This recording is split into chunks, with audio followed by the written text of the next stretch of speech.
нашего государства является Михаил Валерьевич Юрьевич. Согласны? Нет. Нет, давайте уточним, пожалуйста. Народ, конечно, народ. Является Владимир Владимирович Путин.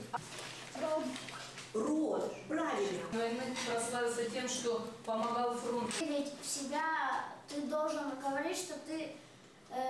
Они всегда скажут честно, кого не любят, кого не любят, что для них родина и кто для них родной. И вот чем младше возраст, тем это естественно звучит, и тем важнее, насколько педагоги и родители среагируют на это и скорректируют потом. Так, молодцы. Чувство гордости за свой родной край. Хотя